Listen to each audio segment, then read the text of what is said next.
Boy was scolded mercilessly by his teacher right after class started. The reason was that he had again written his assigned work on a scrap of paper. He had not written in his homework book according to the rules he had set. This is the third time he has done this. The teacher gave David a serious warning that if he did it again, he would be expelled from school. It wasn't that David didn't want to write in his workbook, but that he really didn't have one. His family was too poor to buy him one. At that moment his cousin Jim, who was in the same class, stood up. He handed out a brand new workbook. He lied that David had left it at his house yesterday. This kindness was heartbreaking to watch. When he got home, Fitch, who was at his table, found that David's workbook had been left in his bag. If he doesn't have it again, it means he will be kicked out of school tomorrow. Fitch couldn't do nothing about it, so he rushed to explain the situation to his mother. He had to go out and return it to his classmates, but his mother didn't listen to him. She thought that her son didn't want to do his homework and just wanted to go out and play. No matter how many times he pleaded and explained, she just couldn't hear or see. She even tried to teach him how to be a son. She insisted that Fitch should go back to his homework. Don't think about going out to play. Although his mother kept telling him to do his homework, but she kept telling him to do his work. He was told to take the bottle upstairs. She makes him carry the change of clothes, and before he can write a few words, she's sending him out to buy bread.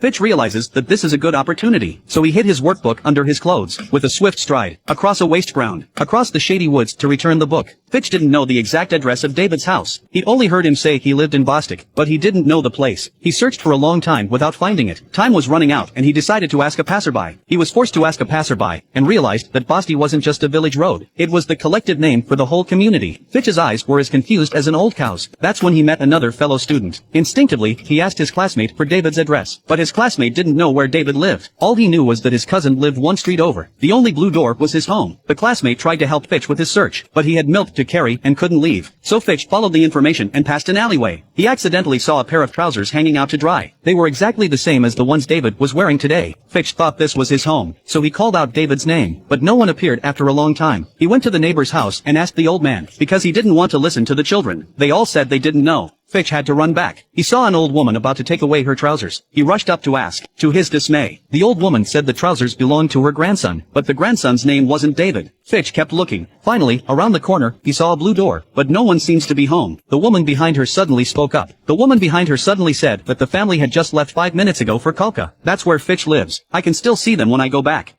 He uses plastic bag as school bag. He looks out of place with his classmates who use leather bags, out of an innate sense of compassion. Kind-hearted tablemate Fitch helps him out in particular. When the clumsy David falls down by accident, Fitch would pick him up like a big brother. He would clean the mud from his trousers, warmly checking his knee bruises, and to return his homework book. Fitch would run back and forth tirelessly, but a mistake is a mistake is a mistake. In the face of this setback, Fitch remains optimistic, but the adults immediately responded with numbness. Arriving at the village market, he was about to catch up. Suddenly his grandfather, who was napping on the sidelines, called out to Fitch to stop him. He told him to go home and bring his cigarettes. With an almost pleading look, he said he had to get his homework to his classmate in a hurry. Grandpa Ben suddenly raised his voice. He said he wouldn't say it again, even though he was in a hurry. Fitch had to do as he was told. He then immediately took out his cigarettes and started talking to his friend. It's not about the cigarettes. It was about training the boy to teach the children how to behave, to obey the orders of their elders. He also said that corporal punishment is the key to a child's development. Grandpa also cited himself as an example. Even if his father forgot to give him his change, he would never forget to beat him up, even if the child hadn't done anything wrong. He kept up the frequency of beating him at least once a week. This kind of domesticating education was praised by the old man on the sidelines, but the old man's response to reality came immediately. When Fitch returned, suddenly there came an older blacksmith. He took a fancy to the workbook in Fitch's hand. He offered to take a piece of paper. Fitch refused. He wanted to protect his classmate's workbook, but a child's strength is weak. The blacksmith was still strong enough to take the exercise book away, tearing open the worksheet. Grandpa witnessed the whole thing but didn't say a word. He could only dominate Fitch, but he can't protect him. How pathetic. And Fitch, in the conversation between the blacksmith and the other man, he knows that they are from Bostic, who also happened to be David. He asked if the other man was Mr. David, but the adults were too busy with their own conversation. They ignored the distraught child under their noses. As he watched the men ride off on their donkeys, Fitch couldn't care less. He ran off again, but he couldn't make it back to Bostic on the road. The boy kept running for a workbook. He's running on his feet, but he's kind. The little donkey finally stops in front of a house. A child comes out carrying a door or window, though he could not see the other's face. But Fitch saw the familiar pair of trousers again, thinking this time he'd finally found them, only to be disappointed once again. How could they all have the same pair of trousers? Fiki asked if he knew anyone called David, but he said that the village's last name was David. Does he have a car? Does he have a sheep? Fitch knew nothing of this. The boy suggested that he ask at the entrance to the village. By now night had fallen. There was no one to be found. No bread had been bought either. Fitch returned home and was inevitably subjected to a fat beating, but he couldn't think about himself. He just wanted to find David as soon as possible. Returning the misplaced homework book, he walked into a dark alleyway, fighting back his fear.